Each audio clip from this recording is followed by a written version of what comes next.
사랑하는 성도 여러분, 추석 명절은 어떻게 보내셨습니까? 추석 명절이 우리에게 즐거움과 또 기쁨이 되는 것은 여러 가지 이유가 있을 겁니다. 그 중에서도 우리에게 가족이라는 그늘이 있기 때문이 아닐까라는 생각이 듭니다. 각자의 생활이 바빠 부모라는 그 가족의 소중함을 잊어버리고 가족이라는 이 그늘을 잊어버렸다가 비록 좀 몸이 고되고 여러 가지 상황으로 인해서 어려움들이 있지만 그래도 즐거운 게 아닌가 싶습니다. 늘 하나님께서 특별히 우리에게 알려주신 이 5번째 계명을 여긴 우리 모든 성도님들이 잘 기억하여서 이것을 잘 실천하며 살아가는 우리 모든 성도님들이 되시기를 진심으로 소망합니다. 우리가 함께 읽은 이 본문은 정말 잘 알고 있는 우리 탕자 비유입니다. 이 비유는 정말 어린아이도 잘 알고 있는 유명한 예수님의 비유입니다. 또한 이것은 예수님의 비유 중 가장 긴 비유입니다. 우리가 이 비유를 탕자 비유라고 이름 짓는 것에서도 알 수 있듯이 우리는 탕자에게 많은 관심이 있습니다. 참 관심이 많이 있습니다. 그런데 이 비유에 탕자가 2명 등장한다는 사실을 알고 계십니까? 첫 번째는 우리가 잘 알고 있는 둘째 아들입니다. 두 번째로는 바로 오늘 본문에 등장합니다. 이 탕자 비유의 후반에 나타나는 이 집안의 맏아들입니다. 둘째 아들이 집을 나간 명백한 탕자라고 한다면 이 첫째 아들은 집안에 있는 은둔형 탕자라고 할 수 있습니다. 둘째 아들이 드러내놓고 속을 썩인 탕자라고 한다면 이 맏아들은 안 그럴 것 같은데 속 썩이는 탕자라는 겁니다. 이렇게 탕자 비유는 한 명이 아니라 2명의 탕자가 등장을 합니다. 그래서 이 비유는 둘째 아들에게만 초점이 맞춰져 있지 않습니다. 오히려 속을 썩이는 두 탕자를 너그러이 대하는 아버지, 곧 우리 하나님의 사랑과 자비를 말하는데 더 관심이 있음을 우리는 먼저 알아야 합니다. 질문 하나 드리겠습니다. 여러분은 첫째 아들과 이 둘째 아들 중 누가 조금 더 선한 아들이라고 생각을 하십니까? 네, 굉장히 제가 어려운 질문을 드렸죠. 첫째 아들과 이 둘째 아들이 있는데 이 둘 중에 누가 조금 더 선한 아들이라고 생각을 하십니까? 아마 대부분은 그래도 맏아들이 조금 더 낫다라고 생각하는 분들도 있을 겁니다. 그러나 이 둘 다 아버지를 실망시키는 점에 있어서는 별반 다르지 않습니다. 이제 살펴볼 이 맏아들 역시 아버지의 명예나 호의에 대해서 전혀 고려하지 않은 탕자임을 알게 될 겁니다. 오늘은 그런 맏아들에 관해서 함께 살펴보면서 둘째 아들 같은 이 막대먹은 그런 사람은 당연히 되어서는 안 되겠고, 나아가 이 맏아들처럼 집안에 있으면서 은근히 아버지의 속을 썩이는 사람 역시 되어서는 안 된다는 이 사실을 함께 교훈받기를 원합니다.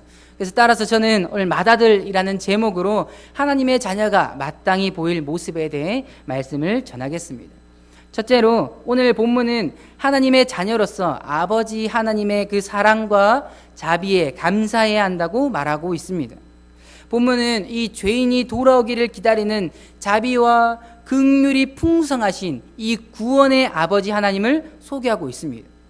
둘째 아들이 아버지로부터 재산을 받아 먼 나라로 가버린 지 오래되었습니다. 허랑방탕하게 살다가 거지 신세가 되어버린 이 둘째 아들이 아버지께로 결국은 돌아온 날이었습니다. 아버지는 둘째 아들이 돌아온 것으로 인해서 죽은 아들이 다시 살아왔다라고 기뻐하면서 동네 사람들을 초청해 이 살찐 송아지를 잡고 풍악을 울리고 잔치를 베풀었습니다. 이날 첫째 아들은 무엇을 하고 있었을까요? 이날도 사실 맏아들은 이 첫째 아들은 밭에서 열심히 일을 했습니다. 그리고 저녁이 되어서 집에 돌아오는 중이었습니다. 그런데 집 근처에 와보니 자기 집에 음악 소리, 춤추는 소리, 잔치하는 소리가 들렸습니다. 그래서 하인 한 명을 불러 이 어찌된 일인가 라고 물어봤더니 이 집 나간 자기 동생이 돌아와서 아버지께서 잔치를 베풀었다라고 설명을 해줍니다. 이 말을 들은 이 마다들은 화가 나서 잔치에 참여하고 싶지도 않았고 집에 들어가기도 싫었습니다. 이때 본문 28절에 이렇게 기록되어 있습니다. 같이 한번 읽어보겠습니다. 시작. 그가 노하여 들어가고자 하지 아니하거늘 아버지가 나와서 권한대. 한국뿐만 아니라 이 이스라엘 또 중동 국가들은 이 체면 사회를 가지고 있습니다. 예수님 당시에 어떤 집에서 이 잔치를 베푼다면 마다들을 비롯해서 여러 아들들은 손님을 영접하고 시중 두는 일을 했습니다. 그러므로 비록 밭에서 일을 하다가 이 집의 잔치가 열리는 것을 몰랐다 해도 만약에 그 사실을 알았다면 집에 들어가서 잔치를 돕고 참여하는 것이 이 아들들의 임무였습니다. 그런데 화가 난다고 해서 많은 사람들이 지켜보고 있는데도 불구하고 마다들은 집에 들어가기를 거부하고 아버지의 체면뿐만 아니라 이 잔치에 참여한 모든 사람들의 체면을 무시하고 있었다라는 겁니다. 신명기 21장 18절에서 21절에는요, 이 패역한 아들에게 내리는 이 벌에 대해서 명령을 하고 있습니다. 좀 요약해서 한 문장으로 말씀을 드리면 완악하고 패역한 아들, 즉 부모의 말을 순종치 않은 아들이 있다면 성읍의 모든 사람들이 돌로 쳐 죽일지니라고 요약해서 말할 수가 있습니다. 다시 말하면 그냥 말을 순종하지 않는 아들들은 자녀들은 성읍의 모든 사람들이 돌로 쳐 죽일 수 있다라는 겁니다. 구약에 나타난 하나님의 말씀과 그 당시의 이 사회의 관습대로 한다면 오늘 나타난 이 본문의 아들은 돌에 맞아 죽어도 할 말이 없는 사람입니다. 그런데 오늘 본문의 아버지는 마다들을 징벌하지 않습니다. 오히려 28절 아버지가 집 밖으로 나와서 아들을 계속해서 권했다라고 합니다. 한 번이 아니라 계속해서 권하고 있습니다. 한 번, 두 번, 세 번, 네 번 거절해도 아버지께서는 한 번, 두 번, 세 번, 네 번 계속 권하고 있습니다. 지금 누구에게 권하며 사정하고 빌어야 할까요? 아버지와 손님들의 명예를 더럽힌 큰 아들이 아버지를 향해서 살려달라고 빌어야 하는 겁니다. 원래는요. 그러나 현실은 아버지가 빌고 있습니다. 살아있는 아버지의 유산을 받아 허랑방탕하게 살다 돌아온 둘째 아들을 밖으로 달려 나가 맞이했던 그 아버지는 이제 맏아들을 맞기 위해 밖으로 나가서 통사정하고 있는 것입니다. 사실 아버지가 밖으로 나가서 이 둘째 아들을 맞이했던 것은 단순히 이 둘째 아들을 반가워서만이 아닙니다. 혹시나 동네 사람들이 부모의 명예와 이 마을의 명예를 떨어뜨린 이 둘째 아들을 먼저 보고 몰매를 때려 죽이거나 추방할까봐 이 둘째 아들을 보호하려는 이 아버지의 심정이 여기에 묻어나 있는 겁니다. 마찬가지로 맏아들을 향해 집 밖으로 나가는 것 역시 아들을 보호하고자 하는 아버지의 그 심정, 아버지의 그 의도가 숨어 있습니다. 지금 이 아버지의 이 모습, 그것은 죄인들이 돌아오기를 사정하고 계시는 하나님 아버지의 모습입니다. 오히려 죄인을 위해 빌고 있는 아버지 하나님의 모습을 이 비유를 통해 우리에게 보여주고 계신 겁니다. 과거 이 호세아가 자녀를 3명이나 낳고 다른 남자와 눈이 맞아 가출한 고멜에게 어떻게 했을까요? 가늠한 여자는 사실 마땅히 버릴 수 있고 징벌할 수 있었음에도 불구하고 되려 호세아가 집 밖으로 나가 고멜을 찾아 나서지 않았습니까? 이에 대해서 호세아 2장 14절에 이렇게 말씀합니다. 우리 같이 한번 읽어보겠습니다. 시작.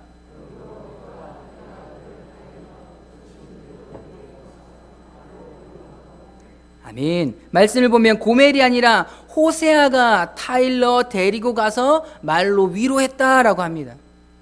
개역 한글 성경은 계유하다라고 이렇게 번역을 했는데요. 이거는 빌고 사정한다라는 의미를 가지고 있습니다. 그 이름이 가진 여자가 가진 의미, 고멜이라는 이름이 가진 의미처럼 영적으로나 도덕적으로나 끝난 이 여자인 고멜을 구원이라는 그 이름의 뜻을 가진 호세아가 찾아서 돌아오기를 빌고 위로했던 것입니다.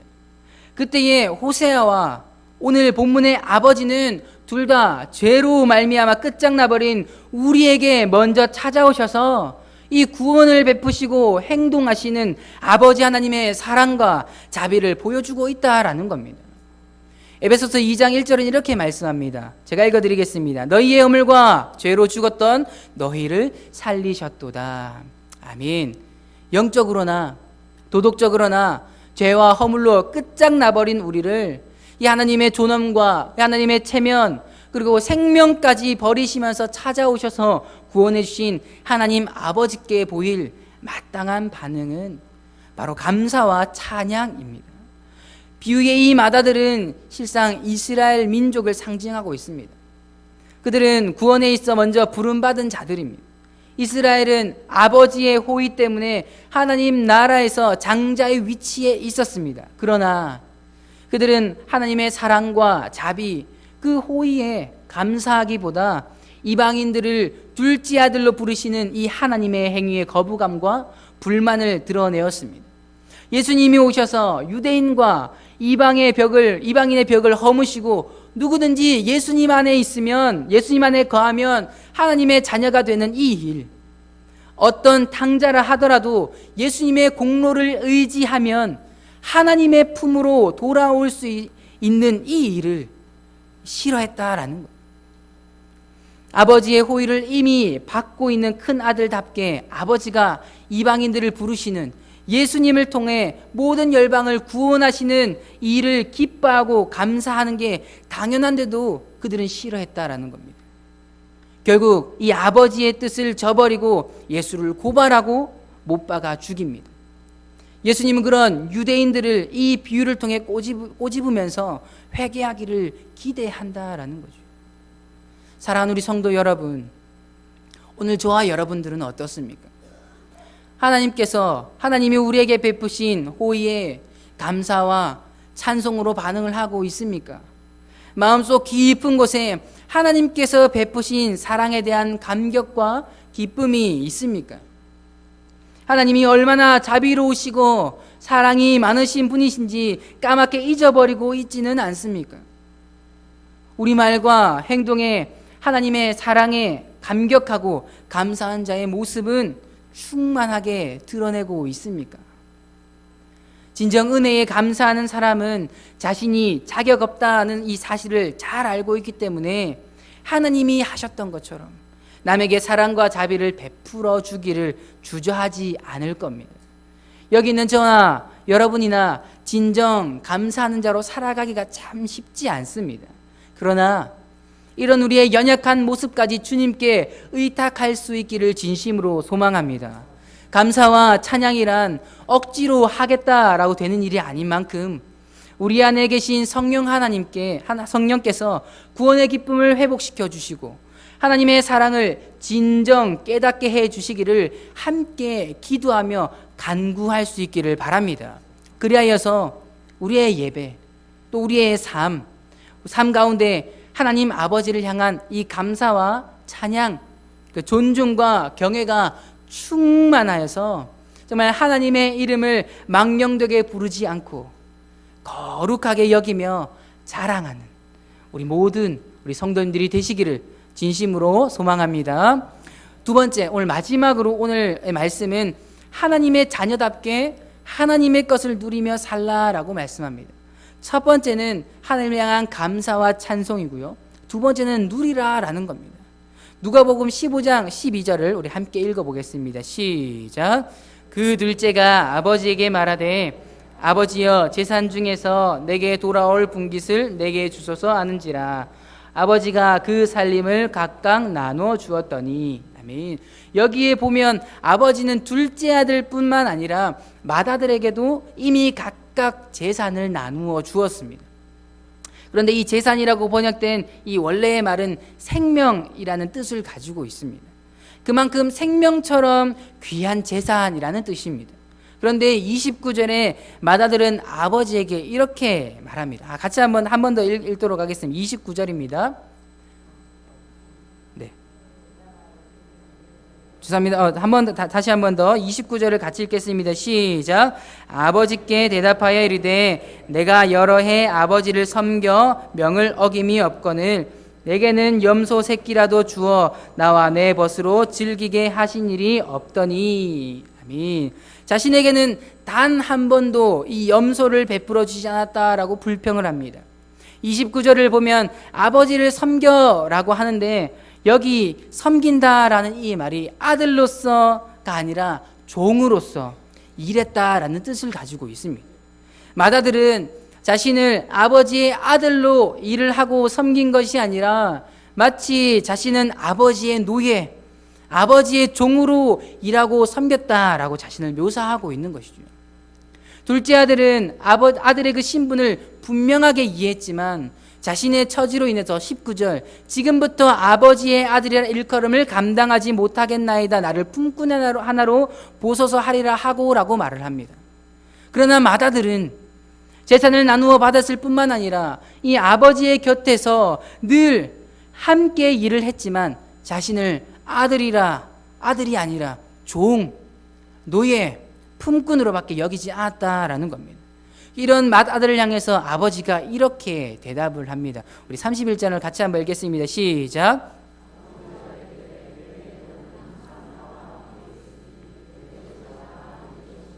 아멘. 실상 아버지의 재산은 다 맏아들 것입니다. 그럼에도 불구하고 아버지와의 관계를 은혜와 사랑의 관계가 아니라 노사 관계쯤으로 이해하며 불평하는 것은 참 어리석고 불행한 일이 아닐까요? 맏아들은 이 염소 새끼 정도가 아니라 살찐 송아지를 잡아 친구들과 기쁘게 잔치를 할 자격이 있었습니다.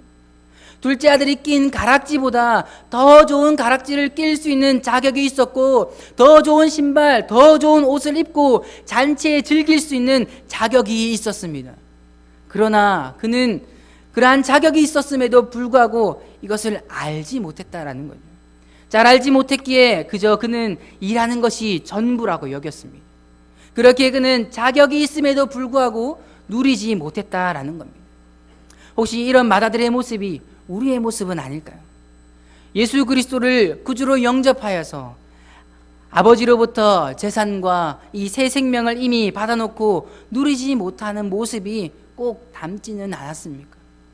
주님의 권세, 주님께서 주신 새 생명, 주님께서 주신 기도의 특권, 주님의 지혜, 주님의 평안, 구하는 자에게 주시겠다는 이 성령 충만, 이러한 모든 것들을 이 땅에서 누리지 못하고 마치 아무것도 없는 종처럼 불평만 하고 있지 않냐라는 말씀입니다. 주님은 오늘 우리에게 이렇게 말씀합니다. 얘야, 너는 항상 나와 함께 있으니 내 것이 다 너의 것이다. 떳떳이 누리며 살아라 라고 말씀합니다. 하나님 아버지의 이 부유하심과 풍요로움은 누구를 위한 것일까요? 하나님 자신을 위한 것일까요? 아닙니다.